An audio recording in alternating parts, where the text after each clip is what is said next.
Bonjour à tous, bienvenue à notre méditation quotidienne.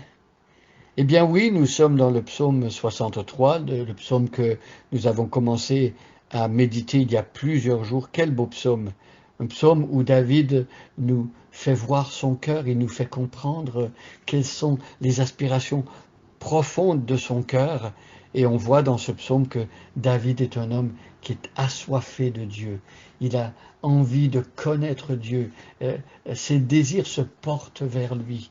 Et peut-être en lisant ce psaume, vous vous dites, vous, moi je ne me sens pas comme ça.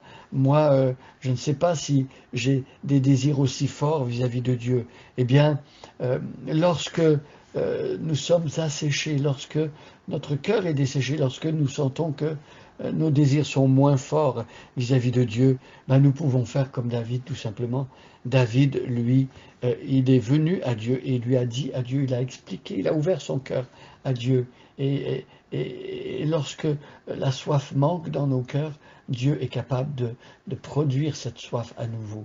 Il est capable de nous donner une faim et une soif de lui, de créer en nous de nouvelles conditions pour que nous ayons finalement faim et soif de lui. Alors aujourd'hui, nous allons lire le verset 10. Il y a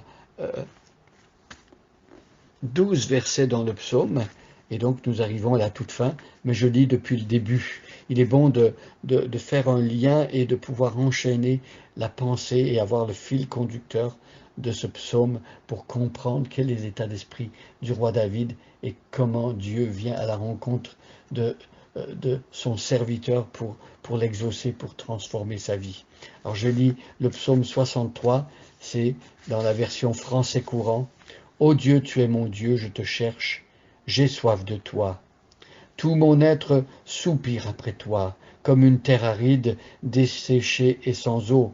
Dans le temple, je t'ai cherché du regard pour voir ta puissance et ta présence glorieuse, car ta bonté vaut mieux que la vie.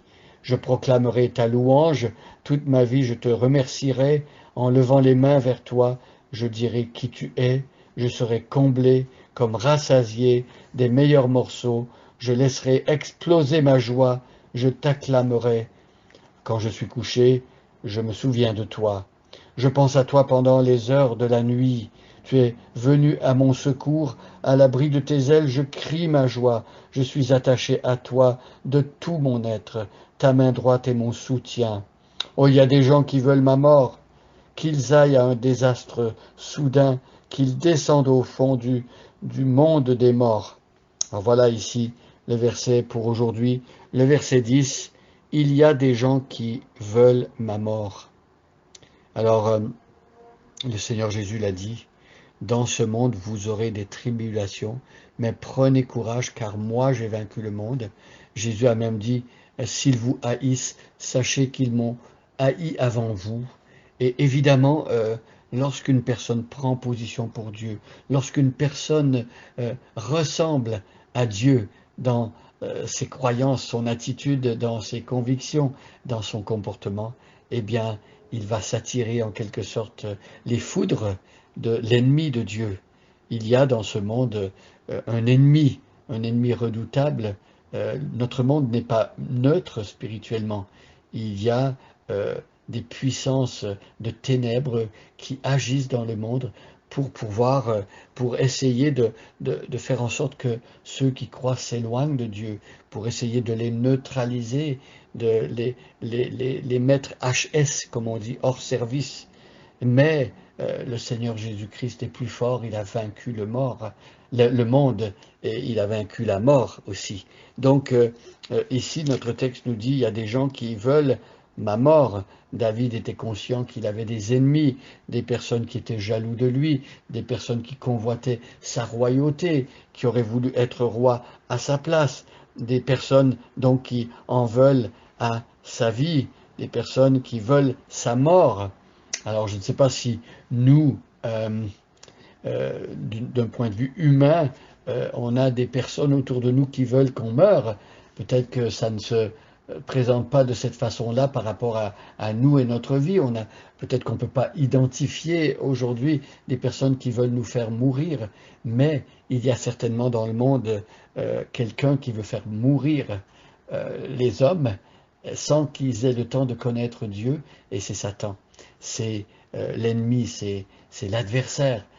L'apôtre Jean dit que le monde entier est sous la puissance de Satan. C'est le prince des ténèbres, c'est le menteur depuis le commencement, et il combat les plans de Dieu, les projets de Dieu. Mais nous savons par ailleurs que ceux qui sont en Jésus-Christ ont vaincu Satan. Ils ont vaincu la mort par Jésus et en union avec lui. Et Jésus a même promis à ceux qui le connaissent, il a dit, je connais mes brebis, elles me connaissent, je leur donne la vie éternelle et elles ne périront jamais et personne ne les arrachera de ma main. Et de plus, dans la lettre de Paul aux Romains, Jésus a dit que, par la bouche de l'apôtre Paul, il a dit que rien ne pourrait nous séparer de l'amour de Dieu manifesté en Jésus-Christ. Donc vous voyez, que ce soit Jésus lui-même dans les évangiles, que ce soit l'apôtre Paul dans sa lettre aux Romains, il y a d'autres passages en plus qui disent la même chose. Le Seigneur veut que l'on sache que nous avons une entière sécurité en lui. Alors il y a des gens qui veulent ma mort, oui, c'est vrai. Dieu ne veut pas qu'on se berce d'illusions en pensant qu'une fois qu'on est devenu croyant, bien il n'y aura plus jamais de problème, plus personne va nous détester. Nous ne vivons pas dans un monde des bisounours, nous vivons dans un monde où il y a de vrais combats spirituels, mais le Seigneur veut que l'on sache qu'il est de notre côté. Si Dieu est pour nous, qui sera contre nous? Alors, ici, il y a des gens qui en veulent à ma vie, qui veulent ma mort, dit le roi David. Eh bien, David, il souhaite et il prie qu'ils aillent à un désastre soudain, qu'ils descendent au fond du monde des morts. David prie pour contrecarrer les plans de l'ennemi. David prie pour que ceux qui s'opposent au plan de Dieu soient anéantis. Bien sûr que nous prions pour nos ennemis, comme Jésus l'a dit. Bien sûr, nous voudrions que les gens qui s'opposent à Dieu maintenant et qui s'opposent à nous deviennent des chrétiens, qu'ils aient les yeux ouverts et qu'ils voient la splendeur de l'Évangile. Mais nous prions pour que les plans de Dieu s'accomplissent. Et ainsi donc, nous voulons que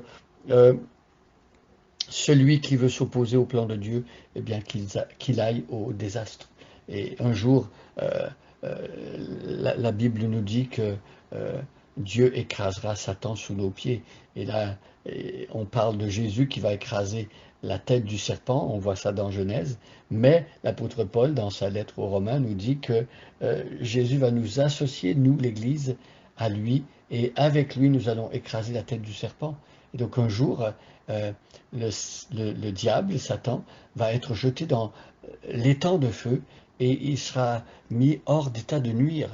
Et tous ceux qui auront voulu combattre Dieu et s'allier à l'ennemi de Dieu seront perdus pour toujours. Oh mes amis, si actuellement vous êtes encore sur la clôture et vous ne savez pas de quel côté aller, je vous encourage, je vous exhorte à aller du côté de Dieu par Jésus-Christ, à confier votre vie à Jésus-Christ et à vous identifier à celui qui est le vainqueur pour toujours. Bonne journée à chacun et à chacune et soyez bénis.